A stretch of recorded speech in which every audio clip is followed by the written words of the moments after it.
Bienvenidos, ¿cómo están? Mi nombre es José. ¿Qué tal? Me llamo Virginia. Y yo soy Roberto. En este video, mis amigos y yo les presentaremos la fisiología del buceo a profundidad. En otras palabras, hablaremos sobre los cambios que le ocurren a nuestro cuerpo al adentrarse a las profundidades del mar. Ya que al reconocer que no somos seres acuáticos que pueden respirar bajo el agua, se han diseñado técnicas y equipos para que nuestro cuerpo tenga una mejor adaptación a estas condiciones. Aquí te explicaremos las bases físicas y los mecanismos que se afectan en la ventilación y cómo nuestro cuerpo regula sus efectos, variantes en las propiedades de los gases que respiramos, se intercambian y circulan en nuestra sangre y algunas patologías que pueden. Ya que hemos planteado los aspectos que tocaremos, solo queremos agradecerles el interés por escuchar nuestro video. Resaltando que el fin de esta grabación es exponer como una actividad recreativa y profesional diseñada por el hombre, es uno de los ejemplos y base de explicación para los mecanismos internos de nuestro cuerpo que nos proporcionan la capacidad de adaptarnos a diferentes condiciones, aunque sean extremas. Bueno, sin más que agregar, comencemos.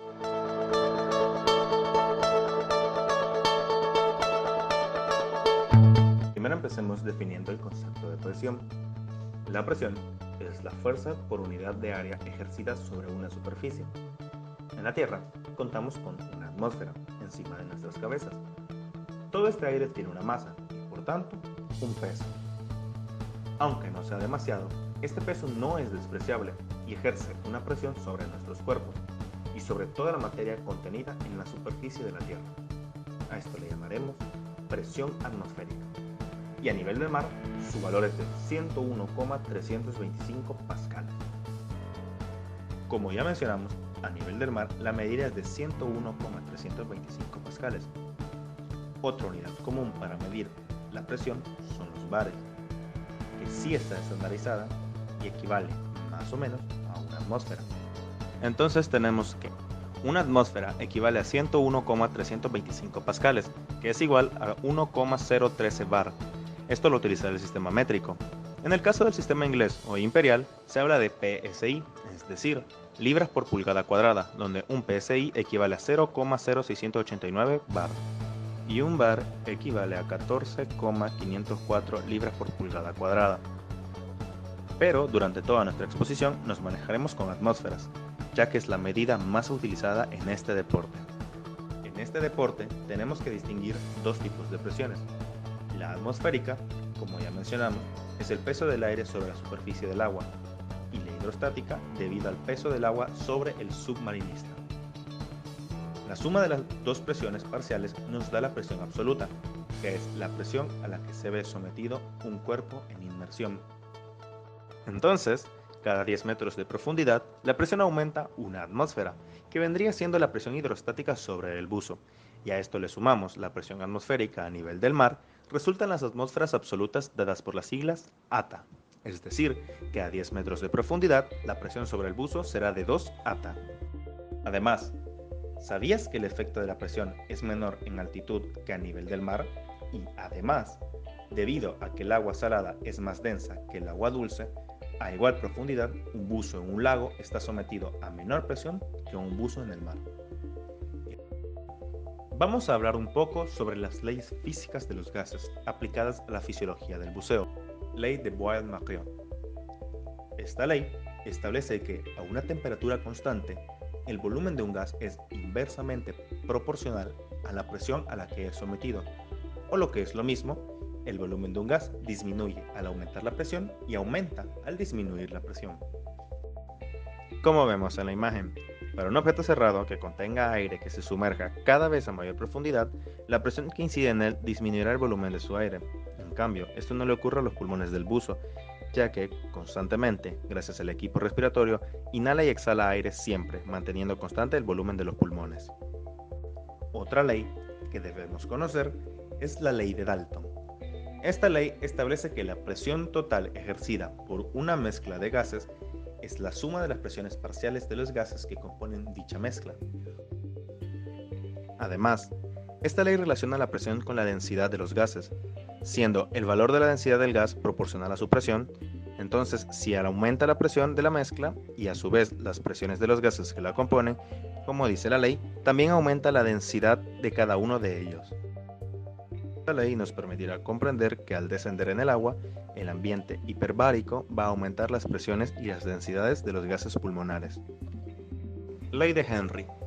Cuando a una temperatura constante un gas entra en contacto con un líquido, se disuelve en él, hasta el momento en que la presión exterior y la presión dentro del líquido del gas alcancen el punto de equilibrio.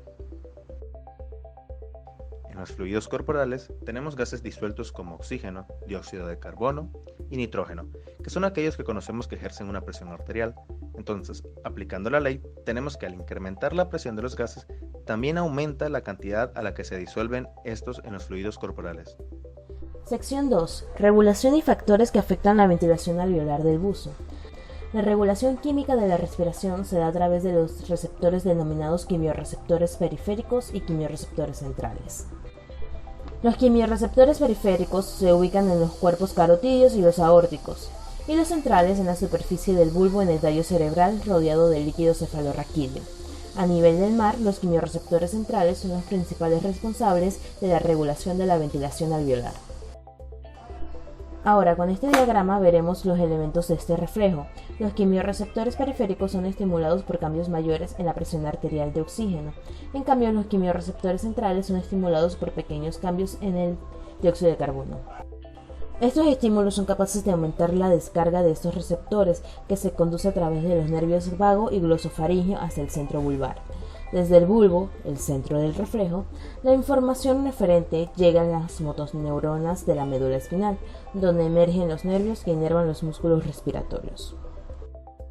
Si aumenta esta respuesta eferente, aumenta la fuerza y frecuencia de contracción de los músculos, aumentando el volumen corriente y la frecuencia respiratoria respectivamente. De esta manera aumenta el volumen minuto respiratorio y la ventilación alveolar. En el buzo, este reflejo se modifica a nivel del centro respiratorio, ya que por aplicación de Dalton comprendimos que las presiones pulmonares de oxígeno y dióxido de carbono están aumentadas. Así también recordando la ley de Henry, estas presiones se igualan a nivel sanguíneo, resultando también aumentadas, y son captadas por los quimiorreceptores. En el caso particular del buzo, la alta presión arterial de oxígeno vence el efecto que produce la alta presión arterial de dióxido de carbono, estimulando mayormente los quimiorreceptores periféricos y disminuyendo su descarga sobre el bulbo. Cuando esta información llega al centro respiratorio, se modifica la respuesta efectora, disminuyendo la fuerza y frecuencia de contracción de los músculos respiratorios, disminuyendo la frecuencia respiratoria. Aunque en el buzo la frecuencia respiratoria disminuya por efecto del reflejo mediado por quimiorreceptores, próximamente en el video veremos cómo el volumen minuto respiratorio se mantiene, por medio de los factores que analizaremos como aplicación de la ley de Henry, que aumenta la difusión de los gases pulmonares en el plasma, que luego aumenta la ventilación alveolar y como el volumen corriente no cambia por efecto del equipo respiratorio. Y el patrón respiratorio del buceador, el cual puede ser innato o aprendido por la técnica. Factores que afectan la ventilación alveolar. Presión parcial de oxígeno. Visto el reflejo respiratorio, decimos que en el buzo se aumenta la presión alveolar de oxígeno de acuerdo a la ley de Dalton, y a su vez aumenta la presión arterial de oxígeno por ley de Henry. Esto modula la frecuencia de descarga de los quimiorreceptores. Aplicando las mismas leyes, la presión alveolar como la arterial de dióxido de carbono también aumenta, como también aumentan los tejidos. Sin embargo, la presión de oxígeno elevada tiene mayor efecto modulando la respuesta desde el centro respiratorio. Presión parcial de dióxido de carbono en la mezcla. La presión arterial de dióxido de carbono tiende a aumentar igualmente como el oxígeno, de acuerdo a la ley de Dalton. Pero vimos en el reflejo que este aumento no es considerable, pero puede llegar a serlo por causa que veremos en la toxicidad por dióxido de carbono. Si esto ocurre, recordando nuestro diagrama del reflejo respiratorio, se aumenta la descarga de los quimiorreceptores y del centro respiratorio, siendo la respuesta efectora un aumento de la ventilación alveolar, doblando el volumen minuto respiratorio, y así se regula este efecto. En el buceador ocurre durante el ascenso, al llegar a la superficie y no presenta ningún cambio o afección. Volumen minuto respiratorio. Se describe como el volumen de aire que inhalamos y exhalamos en un minuto. Esta variable depende de dos factores, el volumen corriente y la frecuencia respiratoria.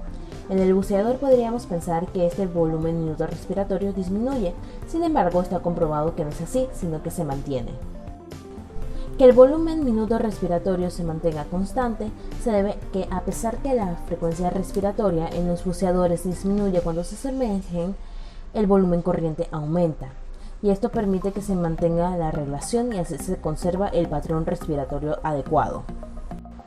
Esto, como mencionamos en el esquema de regulación, se puede deber al uso de equipo respiratorio que mantiene la entrada y salida constante del aire que necesitamos del tanque de buceo y el que necesitamos exhalar con dióxido de carbono, como también, y que es la explicación más común, el patrón respiratorio del buceador, el cual puede ser innato o aprendido.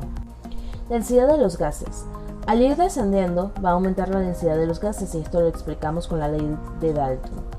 Este aumento de densidad va a causar un flujo turbulento por las vías aéreas, aumentando así la resistencia de las mismas. Esto va a causar un aumento del trabajo respiratorio y se asemeja a una enfermedad restrictiva, por lo que va a disminuir tanto el flujo inspiratorio y el flujo expiratorio máximo. Como resultado, se obtiene una disminución en la ventilación voluntaria máxima y la capacidad de reserva respiratoria estará disminuida. Resistencias.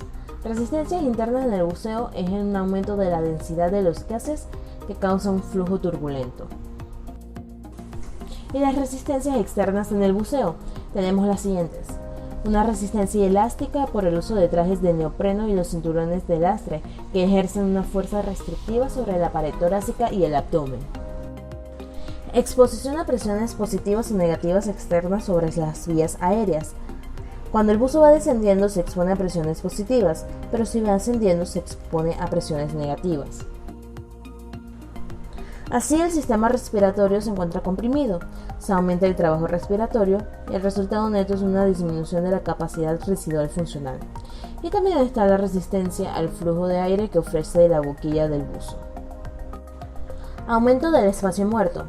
Este comprende las vías aéreas donde no se realiza intercambio gaseoso, ya que no hay alvéolos. El equipo respiratorio consta de tanques o cilindros con la mezcla de aire, dos válvulas, una de primera fase que regula el aire que sale de los tanques y la de demanda ubicada sobre la mascarilla. Y la manguera que une todo el sistema. En conjunto va a incrementar este espacio muerto, ya que todo el sistema va a formar parte de las vías aéreas. Un aumento del espacio muerto debería aumentar el volumen minuto respiratorio, pero en el buzo está aumentado el trabajo respiratorio y el volumen corriente, por lo cual el volumen minuto respiratorio no aumenta.